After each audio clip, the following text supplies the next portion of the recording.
Alvin Lee spoke. Jimi Hendrix stayed silent. Then he played one note. And the ego in the room completely collapsed. The room was small. Maybe 12 feet by 12 feet. Backstage at the Fillmore West in San Francisco, 1969.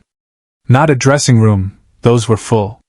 This was a storage space someone had cleared out, pushed the boxes to the corners, brought in a few chairs and an amplifier. The kind of room where musicians gathered after sound check, before the crowd arrived, when the building still held its breath. 7 people were in that room. Alvin Lee, Jimi Hendrix, a few roadies, a journalist who would later swear this happened exactly as he remembered it, and 2 younger guitarists whose names nobody recorded but who would tell this story for the rest of their lives. Alvin Lee had just finished playing. Not performing, playing. The way musicians do when there's no audience, no stage, no pressure.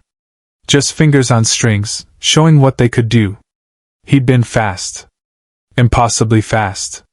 The kind of speed that made people's jaws drop, that made other guitarists put down their instruments and wonder if they should quit.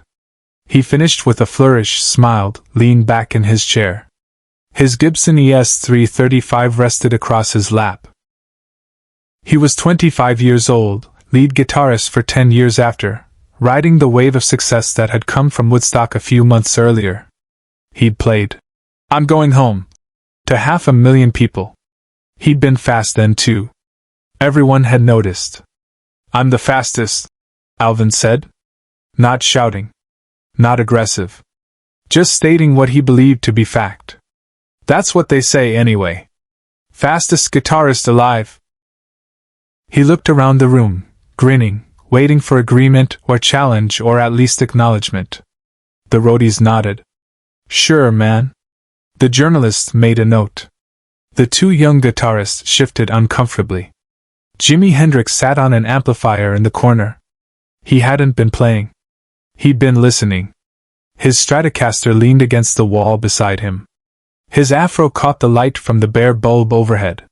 He wore a purple shirt with ruffles, open at the collar. His hands rested on his knees. His face was calm. He didn't respond to Alvin's statement. Alvin waited. The silence stretched. Someone cleared their throat. "You don't think so?" Alvin asked, directing the question at Jimi now, the smile still there but with a slight edge creeping in. "You don't think I'm fast?" Jimi looked at him. Not challenging.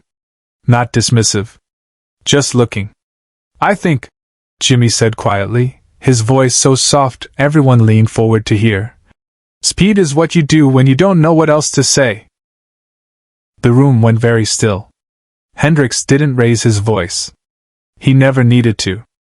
Alvin's smile flickered. "What's that supposed to mean?" Jimi reached for his guitar. Not quickly. Not dramatically. Just lifted it from where it leaned against the wall, settled it across his lap. His fingers found the neck. He didn't plug into the amplifier behind him. This wasn't about volume. "Play something for me," Jimi said, still quiet. "Anything you want.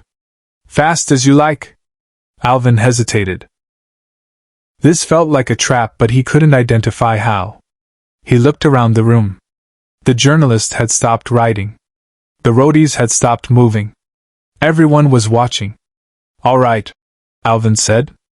He adjusted his guitar, positioned his fingers. And then he played. Fast. Brilliantly fast. His fingers were a blur across the fretboard, notes cascading over each other, a waterfall of sound that demonstrated absolute technical mastery. 30 seconds of pure speed. When he finished, his hand hung in the air for a moment before dropping to his lap. He looked at Jimi, waiting. Jimi nodded slowly. "That's very fast," he said. There was no sarcasm in his voice. "Now let me show you something." He positioned his hands on his Stratocaster. The room held its breath. Jimi played one note. Just one. A single sustained note, bent slightly, held for 3 seconds, then released. The sound filled the small room even though the guitar wasn't amplified. Pure tone. Perfect pitch. A note that seemed to contain every emotion that Speed had been running away from. Longing, pain, joy, questions that had no answers. Then silence. Jimi lowered his guitar and looked at Alvin. Said nothing. Waited. To understand what happened in that room, you need to understand what Alvin Lee had been running from. He was brilliant. Everyone knew that. He'd been playing since he was 13, practicing 8 hours a day, pushing his technique to places most guitarists couldn't follow. By 20 he could play faster than almost anyone alive. That speed had gotten him noticed, gotten him signed, gotten him on stages around the world. But somewhere deep down, in a place he didn't examine because it was too uncomfortable, Alvin suspected that his speed was a shield. That as long as he could play faster than anyone else, no one would ask what he was actually saying with his music. No one would ask if he felt anything.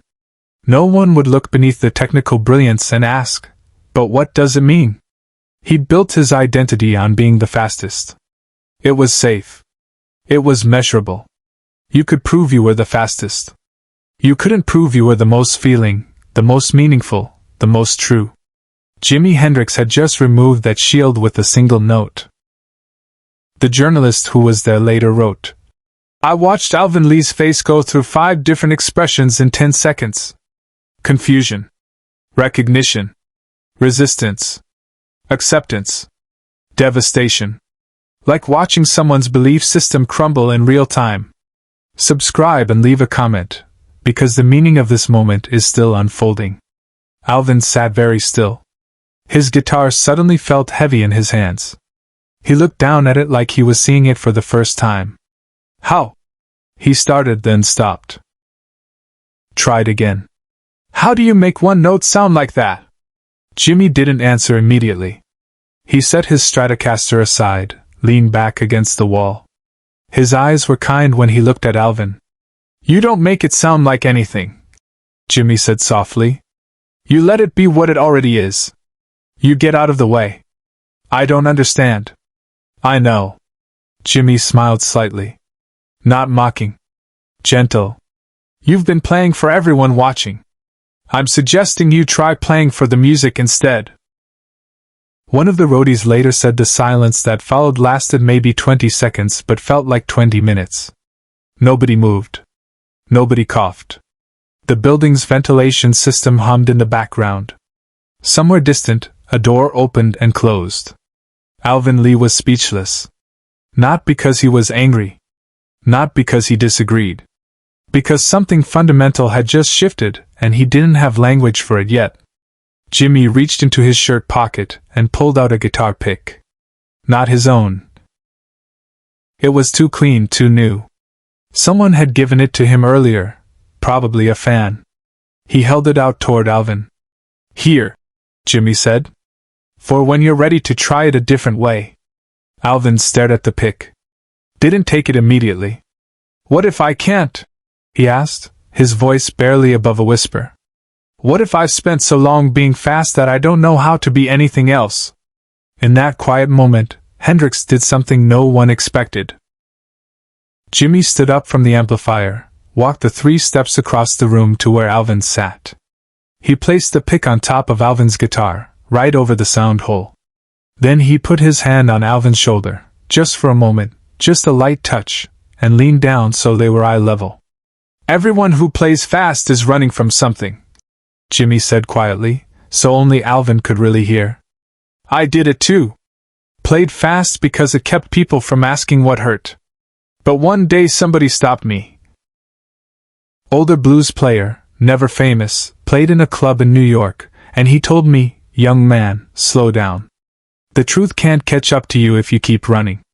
He straightened up, stepped back. "You're good enough to stop running now. Trust me." Then Jimi picked up his Stratocaster, nodded to the room, and walked out. Not dramatically. Just left. The door clicked shut behind him. The room stayed frozen for another few seconds. Then one of the young guitarists exhaled loudly and said, "Holy shit." The journalist wrote in his notes, "The fastest guitarist I'd ever seen just got told that speed didn't matter by a man who barely moved." Alvin Lee sat with that pick resting on his guitar for a long time after everyone else left the room. Just sat there, looking at it. The journalist said he was still sitting there 20 minutes later when the roadies came to tell him it was time for sound check. What happened next took weeks to unfold.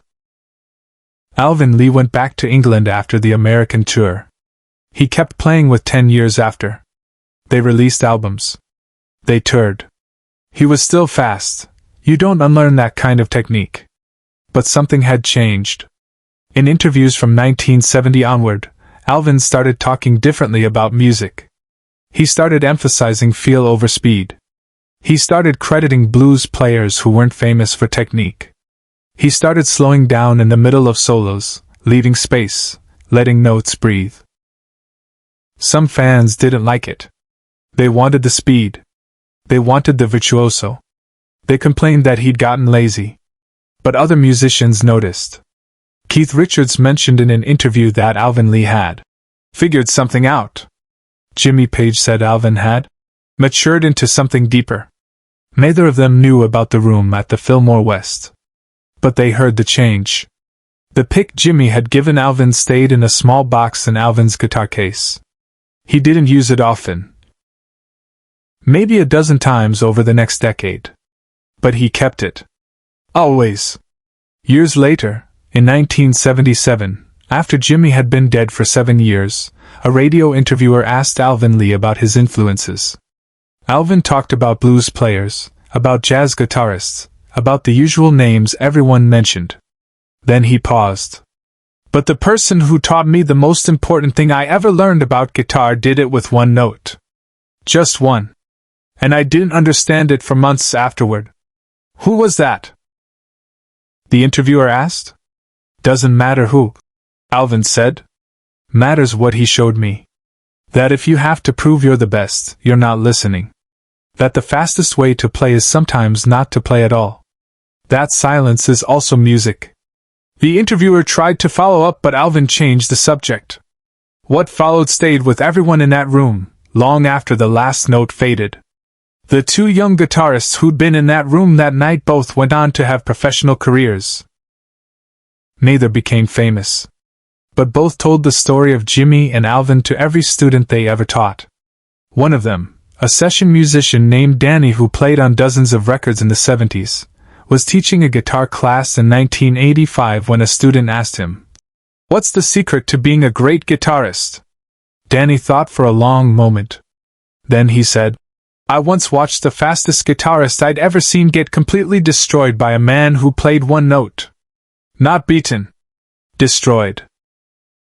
Because the one note had truth in it, and all the speed was just running away from having to be honest."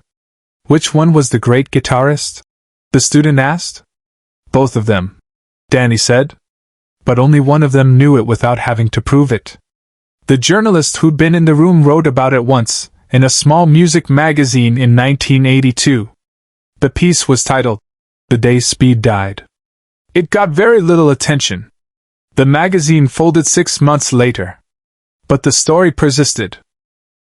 Passed musician to musician. Changed slightly with each telling. Sometimes it was Alvin Lee and Jimi Hendrix. Sometimes it was Eric Clapton. Sometimes it was Jeff Beck. The names changed but the structure stayed the same. Someone claims to be the fastest. Someone else plays one note, ego collapses, truth emerges. Because that's what makes a story like this last. Not the names. Not the specific location. But the recognition that everyone who's ever picked up an instrument has felt what Alvin felt. The fear that technical skill is all you have, that if you slow down people will see you have nothing to say. And the hope that maybe, like Jimmy showed Alvin, there's a way to stop running. To play one note and mean it. To value truth over speed. The pick stayed in Alvin's guitar case until he died in 2013. In his will, he left it to a young guitarist he'd been mentoring. A kid who played too fast, who was trying to prove something, who reminded Alvin of himself at 25. The note that came with it said only, "Slow down. The truth can't catch up if you keep running." The kid didn't understand it at first. But he kept the pick. And years later, teaching his own students, he finally did. Share and subscribe. Some stories deserve to be remembered. Jimi Hendrix never mentioned that night. He didn't need to. He'd already said everything that mattered with one note. In that small room in 1969, he'd shown that real mastery isn't about being the fastest. It's about being honest enough to play slowly, brave enough to leave space, secure enough to let one note carry all the weight your ego's been running from. Alvin Lee learned it, taught it, passed it on. The lesson is still traveling.